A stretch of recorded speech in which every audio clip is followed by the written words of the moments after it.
क्या क्वेश्चन है, उसका सही आंसर क्या होगा। इसमें जो आंसर मैं आपको बताऊंगा 100% एकदम सही आंसर बताऊंगा, लेकिन आपके मन में कहीं भी डाउट हो तो आप एक बार चेक कर सकते हैं। चलिए तो फिर वीडियो को फटाफट स्टार्ट करते हैं। देखिए यहाँ पर 80 नंबर का पूर्णांक मिलने वाला है, 3 घंटे आपको समय दिए रहेंगे। सबसे पहले हमें इंस्ट्रक्शन मिलेगा जो कि बेहद ज़रूरी है कोई भी एग्जाम को देने से पहले, ठीक है, तो आप इनको देख लीजिएगा। जैसे स्क्रॉल करते हैं तो सबसे पहले देखने को मिलता है सही विकल्प को चुनिए, और इसमें पहला प्रश्न यही पूछा गया है, भारत का संविधान लागू हुआ। तो हमारे भारत देश का संविधान 26 जनवरी 1950 के दिन लागू हुआ, लेकिन यहीं पर हम बात करें कि भारत देश का संविधान कब बन के रेडी हो गया था, तो 26 नवंबर 1949 को भारत का संविधान बन गया था। तो ध्यान रखना स्टूडेंट्स, यहाँ पर लागू पूछा है ना कि बनना, ठीक है, इस डेट को जरूर याद रखना। तो लागू कब हुआ, तो 26 जनवरी 1950, ये इसका सही आंसर होगा। आगे चलते हैं क्वेश्चन नंबर सेकंड। मनुष्य की जन्मजात स्वतंत्रता है, ऐसी कौन सी स्वतंत्रता है जो मनुष्य को जन्म से मिलती है, तो नागरिक की स्वतंत्रता। ऑप्शन नंबर बी करेक्ट होगा। देखो कोई भी व्यक्ति होता है जब जन्म लेता है तो वो एक नागरिक के रूप में ही कहलाता है भारत के संविधान के अकॉर्डिंग, ठीक है। और ऐसा हम कहते हैं अगर वो नागरिक है तो उनका कुछ दायित्व है कि उन्हें स्वतंत्रता मिलना प्रारंभ हो जाता है, ठीक है। चलो आगे देखते हैं थर्ड नंबर। लिखित या अलिखित नियमों के संकलन को क्या कहते हैं, तो लिखित एवं अलिखित नियमों के संकलन को संविधान कहते हैं। देखिए इस प्रश्न के उत्तर में बहुत मतभेद है, कहीं पर कानून उल्लेख मिलता है, कहीं पर संविधान उल्लेख मिलता है। कुछ स्टूडेंट का कहना है संविधान कहते हैं, लेकिन इसके पहले जो मैं वीडियो रिकॉर्ड किया था उसमें कानून के बारे में चर्चा किया था कि कानून कहते हैं लिखित एवं अलिखित नियमों के संकलन को, ठीक है। तो प्लीज़ इसे रीचेक जरूर कीजिएगा, क्योंकि बच्चों को कमेंट्स आ रहा था कि सर नहीं ये कानून नहीं संविधान कहते हैं, तो मैं बहुत ज़्यादा कन्फ्यूज हो चुका हूँ और मैंने सर्च करने का प्रयास किया इंटरनेट पे, लेकिन मैं सही तथ्य पर नहीं पहुँच सका। इसलिए प्लीज़ एक बार रीचेक जरूर कीजिएगा। यदि नहीं मिल रहा है तो मुझे मैसेज कीजिएगा, मैं कुछ करके कहीं से इसका एक्यूरेट आंसर फाइंड करके और आपको टेलीग्राम में ज़रूर इन्फॉर्म करूँगा, ताकि आपका एक नंबर भी एग्ज़ाम में गलत ना हो। आगे देख लेते हैं नेक्स्ट क्वेश्चन। मानव अधिकार दिवस क्यों मनाया जाता है, तो हमेशा मानव अधिकार दिवस 10 दिसंबर को मनाया जाता है। इसका रीज़न ये है कि 10 दिसंबर के समय ही अमेरिका के यूएन द्वारा बात रखी गई कि क्यों ना हमें एक मानव अधिकार दिवस मनाना चाहिए, इसलिए हम उसी टाइम से 10 दिसंबर से मानवाधिकार दिवस मनाते आ रहे हैं। 5वां नंबर कहता है संपत्ति के अधिकार को किस संविधान संशोधन द्वारा हटा दिया गया। तो मैं आपको बता देता हूँ स्टूडेंट्स, संपत्ति के संविधान को 44वां संविधान संशोधन द्वारा उसे हटा करके आर्टिकल 300 में जोड़ दिया गया है। पहले संपत्ति का जो अधिकार था वो भी मौलिक अधिकार में ही काउंट होता था। पहले हमारे मौलिक अधिकार की संख्या और ज़्यादा हुआ करती थी, 7 हुआ करती थी, लेकिन वर्तमान में 6 हैं, क्योंकि संपत्ति के अधिकार को हटा करके हमने आर्टिकल में रख दिया है। आपको कमेंट बॉक्स में लिख करके बताना है हमने किस आर्टिकल में रखा है। इसका सही आंसर होगा 44वां संविधान संशोधन। थोड़ी यार और मैं डेप्थ में बात करूं तो 44वां संविधान संशोधन 1978 में किया गया था, मतलब 1978। चलिए आगे चलते हैं नेक्स्ट क्वेश्चन। राजनीतिक दलों को मान्यता देने का कार्य कौन करता है, तो देखिए कोई भी पार्टी से संबंधित कार्य हो, चुनाव से संबंधित कार्य हो, तो हमेशा चुनाव आयोग ही देखता है। अलग गठन ही किया गया है कि चुनाव आयोग के कार्य ही हैं कि राजनीतिक दल होते हैं उनको मान्यताएं प्रदान करना, वोटर लिस्ट तैयार करवाना, चुनाव संपन्न करवाना, ये सब काम चुनाव आयोग का है, ठीक है। और ऐसे कोई मसले मिले चुनाव से संबंधित प्रश्न तो हमेशा आप चुनाव आयोग में ही टिक करना। और ये क्वेश्चन पूछा भी जा सकता है, वैसे ये तो रियल पेपर ही पूछा ही गया, लेकिन और पूछे जाने की संभावना है, क्योंकि मध्य प्रदेश में पंचायत का चुनाव होना है, चुनाव के लिए तैयारी भी बनाए हैं, तो जो चीज़ चलता है करंटली उससे हम हमेशा क्वेश्चन किया है मध्य प्रदेश बोर्ड, ठीक है। चलिए आगे चलते हैं प्रश्न नंबर 2, जिसमें बोला गया रिक्त स्थान की पूर्ति कीजिए। पहला नंबर बोलता है संविधान सभा की प्रथम बैठक कब हुई थी, तो 9 दिसंबर 1946 को संविधान सभा की प्रथम बैठक हुई थी। दूसरा क्वेश्चन, नीति निर्देशक तत्व डैश डैश डैश लिए गए हैं। नीति निर्देशक तत्व क्यों लिए गए हैं, तो इसका लेने का उद्देश्य प्रजातंत्र की स्थापना करना, इसलिए नीति निर्देशक तत्व लिए गए हैं। यदि हम थोड़ा डेप्थ में बात करें तो नीति निर्देशक का मतलब ही होता है कोई भी काम करना है, कुछ भी करना है तो उसके पहले नीति और निर्देश बनाना, ठीक है। जैसे आप भी स्कूल देने परीक्षा देने जाओगे तो कुछ स्ट्रेटजी बनाए होगे कि अभी कल मैंने ऐसी क्लासेस में पेपर देख लिया था, चलो ठीक है पेपर में बहुत कुछ बन रहा है लेकिन बहुत कुछ नहीं बन रहा है, तो फिर आपने मैसेज किया कि सर प्लीज़ आंसर की प्रोवाइड कराइए, तो आंसर की लेकर के मैं आ गया हूँ। मैं फाइनली बता दूँ स्टूडेंट्स, आंसर की आप लोग के डिमांड के ही कारण मुझे लाना पड़ा, वरना मैं आंसर की नहीं लाने वाला था। ठीक है, चलो आगे देख लेते हैं। थर्ड नंबर, लोकसभा की निर्वाचित सदस्य संख्या कितनी होती है? तो लोकसभा में निर्वाचित सदस्य संख्या 543 होती है। देखो टोटल सीट कितनी होती है? 545 होती है। ठीक है, 545 में से 543 निर्वाचित होती है और 2 मनोनीत होती है, और मनोनीत हम एग्लो इंडियन को करते हैं। अब एग्रो इंडियन क्या होता है, अब ज़्यादा डेप्थ में मैं नहीं जाऊँगा, क्योंकि डेप्थ में जाऊँगा तो फिर वीडियोस बहुत ज़्यादा लॉन्ग हो जाएंगे। नेक्स्ट क्वेश्चन कहता है government of India act dash dash dash में बना? तो 1935 अर्थात 1935 में गवर्नमेंट ऑफ इंडिया का निर्माण हुआ। ठीक है, तो इसका सही आंसर क्या होगा आपको पता चल गया ना? 545 नहीं होगा बल्कि 543 होगा, क्योंकि 2 मनोनीत होते हैं। ठीक है, चलो next question, question number 5, doctor Rajendra Prasad Bharat के राष्ट्रपति थे? तो प्रथम द्वितीय तृतीय थे, तो आपको पता है कि भारत के प्रथम राष्ट्रपति डॉक्टर राजेंद्र प्रसाद जी ही थे। ठीक है, आगे चलते हैं। नेक्स्ट क्वेश्चन, सूचना का अधिकार अधिनियम में बना? मतलब सूचना का अधिकार अधिनियम कब बना? तो सूचना का अधिकार अधिनियम वर्ष 2005 में बना। अगर हम थोड़ी और डेप्थ में बात करें तो 12 मई 2005 को सूचना का अधिकार अधिनियम बना। आपके मन में प्रश्न उठेगा सर आखिरकार ये होता क्या है? तो देखिए, जब भी कोई सरकारी कामकाज हो रहा है और उसके बारे में हमें पूरी सूचना चाहिए, कितना पैसा आया था उस फंड में, कितने में हो रहा है, कितने में ये करा रहे हैं। ठीक है, हर एक चीज़ का सूचना आप मांग सकते हैं सूचना के अधिकार अधिनियम के तहत। आप जाएंगे, जितना उसका चार्ज रहेगा फोटोकॉपी कराने का, तो उसका पैसा पे करेंगे, ज़्यादा नहीं रहता, एक कॉपी का 2 रुपये रहता है। ठीक है, और वहाँ से आपको सूचनाएँ दे दी जाएगी। चाहे तो आप ना आम नागरिक हो या कोई व्यक्ति हो, सभी को सूचना लेने का अधिकार है किसी भी चीज़ का। ठीक है, तो आप भी जागरूक रहिए, सतर्क रहिए, सावधान रहिए। यदि कहीं भी ऐसा कोई घटना घटित हो रहा है, आपको लग रहा है कि यहाँ पे अच्छा पैसा आया है, गवर्नमेंट का काम है, और वहाँ पर पैसा मारा जा रहा है, मतलब पैसा खाया जा रहा है, तो आप बेझिझक सूचना के अधिकार अधिनियम के तहत सूचनाएं मांग सकते हैं, और आपको सूचना देने से इनकार भी नहीं करेंगे वो जो वहाँ पर अधिकारी कर्मचारी बैठते रहते हैं। तो ऐसा नहीं कि नहीं हम सूचना नहीं देंगे, यदि सूचना देने से इनकार करते हैं तो आप उनके खिलाफ भी केस कर सकते हैं। ठीक है, चलिए आगे चलते हैं। Next question, dash dash dash the Republican पुस्तक के लेखक हैं? तो इसके लेखक है प्लेटो। ठीक है, प्लेटो इनके सही आंसर होंगे। चलो आंसर के टेंशन मत लेना, जितने भी क्वेश्चन है सभी का आंसर लेकर के आया हूँ और लिख के भी दिखा दूंगा नीचे आपको। चलिए हम फटाफट सही जोड़ी मैच कर लेते हैं। पहला नंबर जो है मिट्टी के बर्तन बनना, तो इसका सही आंसर होगा रूप उपयोगिता। ठीक है, मतलब रूप को निखारना, भाई मिट्टी के बर्तन बनाते हैं, रूप दिखा देते हैं। ठीक है, कुल आगम, तो इसका सही आंसर हो जाएगा स्टूडेंट्स प्रति इकाई कीमत इंटू बेची गई इकाई। ठीक है, नेक्स्ट क्वेश्चन कहता है कीमत तल, तो इसका सही आंसर होगा न्यूनतम मजदूरी किसान। कीमत सीमा, तो इसका सही आंसर हो जाएगा सार्वजनिक वितरण प्रणाली। प्रभावी मांग के प्रकार, तो इसका सही आंसर हो जाएगा 2। और सर्विस टैक्स लगाया जाता है केंद्र सरकार द्वारा। ठीक है, कोई भी टैक्सेस हो केंद्र सरकार ही ज़्यादातर लगाती है, और सर्विस टैक्स के बारे में स्पेशली रूप से देखिए सर्विस लिख दिया तो केंद्र सरकार लगाती है। ठीक है, इस बात को ध्यान रखना। चलो भाई आगे देख लेते हैं। प्रश्न नंबर 4, एक शब्द और एक वाक्य में उत्तर दीजिए। इसका आंसर तो लिखना पड़ेगा, और मैं नीचे लिख करके लाया हूँ। मैं 2-3 चीज़ का बता देता हूँ, बाकी नीचे लिख करके लाया हूँ। ठीक है, उपयोगिता के मुख्य प्रकार नीचे मिलेगा आपको। ठीक है, उत्पादन फलन किस समयावधि से संबंधित है? तो इसका आंसर होगा अल्पकालिक या अल्प अवधि एवं दीर्घ अवधि। ठीक है, अल्प अवधि एवं दीर्घ अवधि। चलिए आगे चलते हैं। नेक्स्ट क्वेश्चन 3 और 4 5 6 ये आपको मिलेगा नीचे। यहाँ पर हम देख लेते हैं 7वां नंबर। हमारा 7वां नंबर कहता है सरकार के वर्ष भर के आय व्यय का वितरण क्या कहलाता है? तो इसे हम कहते हैं बजट, और प्रत्येक वर्ष बजट पेश किया जाता है, उसमें बताया जाता है कि सरकार किस चीज़ में कितना खर्च करेगी। ठीक है, चलिए आगे चलते हैं नेक्स्ट क्वेश्चन की तरफ, जिसमें सत्य और असत्य पूछा गया है।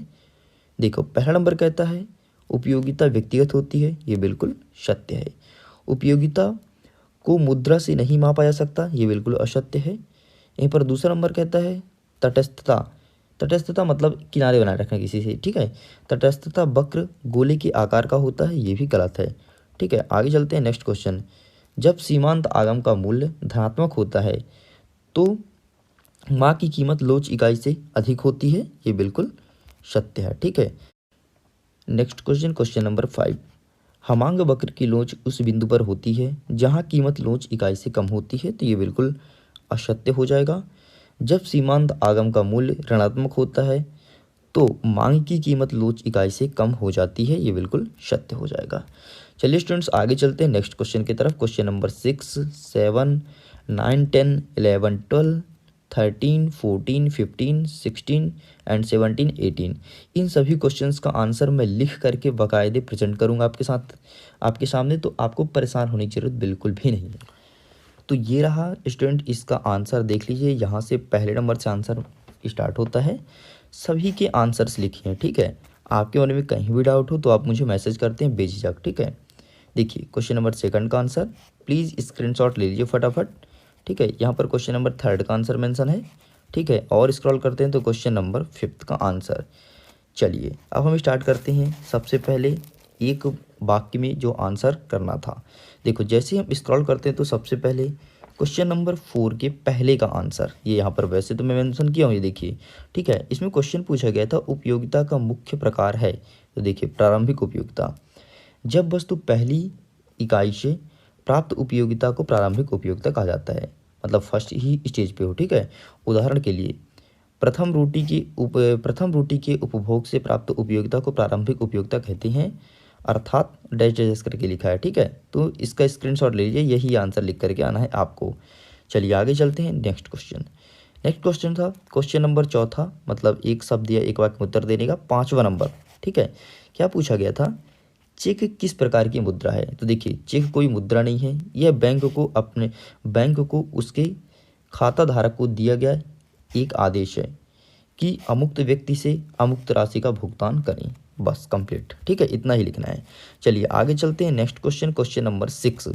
और क्वेश्चन नंबर 6 में 2 क्वेश्चन मेंशन था। पहला था कीमत रेखा किसे कहते हैं और दूसरा था बजट लाइन क्या है।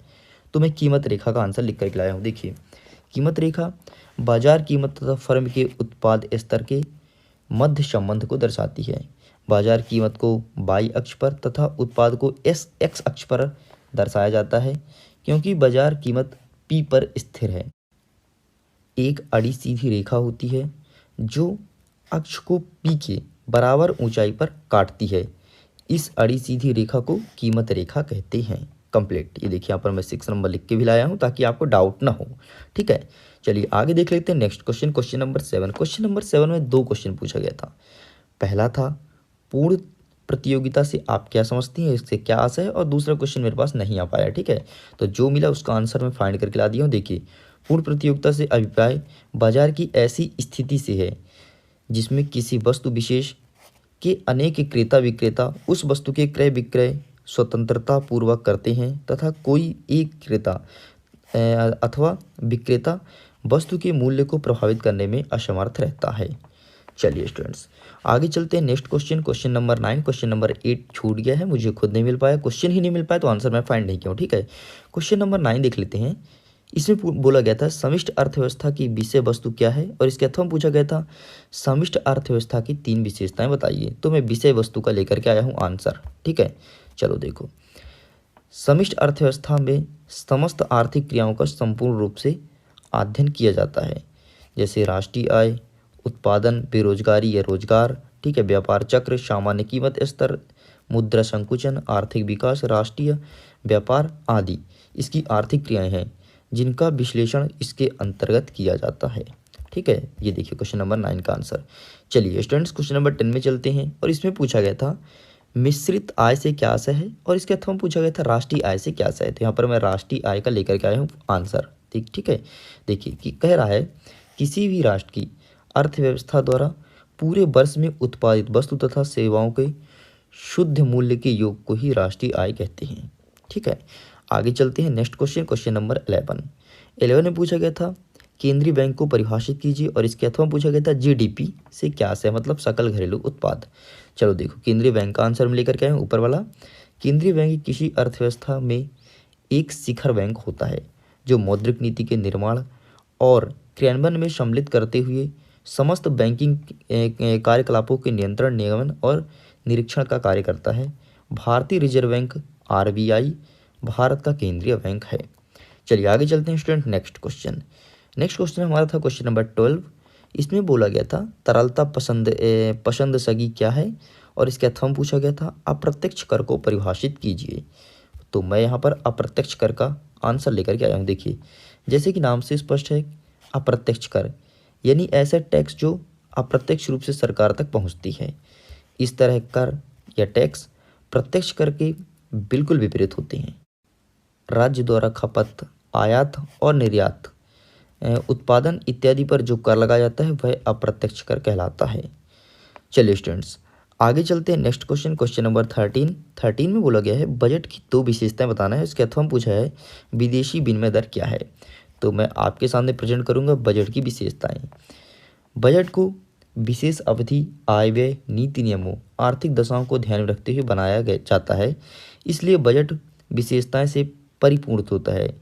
सरकारी बजट की प्रमुख विशेषताएं होती हैं। चलिए देखिए, यहाँ पर पहला नंबर लिखा है बजट का आधार रोकड़ राशि। ठीक है, तो ये पूरा लिखना है, इसका स्क्रीनशॉट ले लीजिए।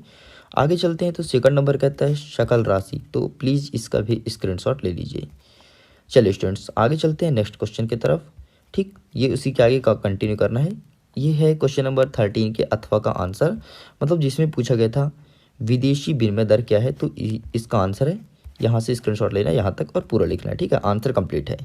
चलिए आगे चलते हैं स्टूडेंट। नेक्स्ट क्वेश्चन नंबर 14 में पूछा गया है उपभोक्ता बजट को लिखिए, और इसके अथवा पूछा गया था अवसर लागत से क्या आशय है।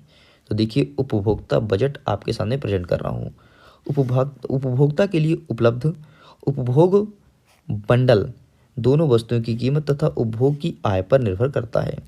निश्चित आय तथा दोनों वस्तुओं की कीमत को देखते हुए उपभोक्ता केवल उन्हीं बंडलों को खरीद सकता है जिसका मूल्य उनकी आय से कम या बराबर हो। यह असमानताएं उपभोक्ता का बजट प्रतिबंध कहलाता है। तो इस प्रकार से स्टूडेंट्स इसका भी आंसर कंप्लीट होता है। चलिए नेक्स्ट देखते हैं क्वेश्चन नंबर 15।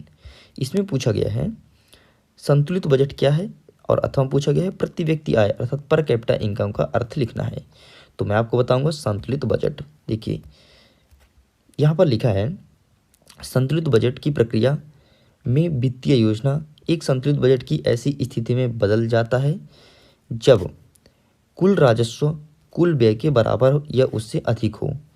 एक वर्ष के राजस्व और खर्चे का दर्ज और खर्च किए जाने के बाद एक बजट को संतुलित बजट माना जाता है। चलिए स्टूडेंट आगे चलते हैं। Next question number 16। हमारा 16 नंबर कहता है आर्थिक क्रिया तथा अनार्थिक क्रिया में अंतर, और इसके अथवा पूछा गया है प्रभावपूर्ण मांग से क्या से। तो मैं ऊपर वाला आंसर लेकर के आया हूँ, ये देख लीजिए। अनार्थिक क्रियाएं जो क्रियाएं धन अर्जित करने की अपेक्षा संतुष्टि प्राप्त करने के उद्देश्य से की जाती है उसे अनार्थिक क्रियाएं कहते हैं। इस तरह की क्रियाएं सामाजिक उत्तरदायित्व की पूर्ति, मनोरंजन या स्वस्थ लाभ के लिए की जाती है। चलिए आगे चलते हैं स्टूडेंट्स नेक्स्ट क्वेश्चन की तरफ, क्वेश्चन नंबर 17। लेकिन जरा गौर कीजिएगा, क्वेश्चन नंबर 16 में आपको और भी लिखने हैं। मुझे इतना ही मिल पाया है तो मैं इतना ही आपके सामने प्रेजेंट किया हूँ, लेकिन इतना लिखेंगे तो काम नहीं बनेगा। अंतर पूछा गया है, एटलीस्ट जितने नंबर का है उतने नंबर का अंतर लिखना ही चाहिए। ठीक है, आगे चलते हैं नेक्स्ट क्वेश्चन नंबर 17, जिसमें बोला गया था कीमत सीमा तथा कीमत तल निर्धारण की विशेषताएं बताना है, और इसके अथवा पूछा गया था कीमत सीमा के 4 परिणाम। तो ये देखिए, इसकी उद्देश्य लाभ प्राप्त करना है किसका, कीमत सीमा निर्धारण का। कीमत तल को निम्नतम निर्धारित कीमत भी कहते हैं। स्वतंत्र बाजार व्यवस्था में वस्तुओं और सेवाओं की कीमत को निर्धारण मांग और पूर्ति शक्तियों के द्वारा प्राप्त होती है। ठीक है, कीमत सीमा व कीमत तल बाजार उन्मुख कीमतों से भिन्न होती है। ठीक है स्टूडेंट्स, तो इस तरह यहाँ तक आंसर फाइनली कंप्लीट होता है। आगे देख लेते हैं नेक्स्ट क्वेश्चन नंबर 18। हमारा 18 नंबर बोला गया है सरकारी बजट के उद्देश्य बताइए। ये देख लीजिए, यहाँ पर मेंशन है सरकारी बजट के उद्देश्य। ठीक है, ये बजट के माध्यम से सरकार का उद्देश्य व्यापार में उतार चढ़ाव जैसे मुद्रास्फीति या अपस्फीति को रोकना है। आगे लिखा है अर्थव्यवस्था में वस्तुओं और सेवाओं की कीमतों को स्थिर रखने के लिए सरकार अपस्फीति के समय घाटे का बजट और मुद्रास्फीति के समय अधिशेष का बजट रखती है। तो इस प्रकार से स्टूडेंट्स क्वेश्चन नंबर 18 तक पूरे के आंसर्स कंप्लीट होते हैं। इसका आंसर लिखने में आपको तनिक भी देरी नहीं करनी चाहिए, क्योंकि ये आंसर एकदम 100% सही है और एग्ज़ाम में आप बेझिझक लिख सकते हैं। यदि इसके बाद भी मन में कोई डाउट हो तो प्लीज़ एक बार गूगल ज़रूर कीजिएगा, और आपको मेरे से कोई क्वेश्चन हो तो इंस्टा ज़रूर कीजिएगा।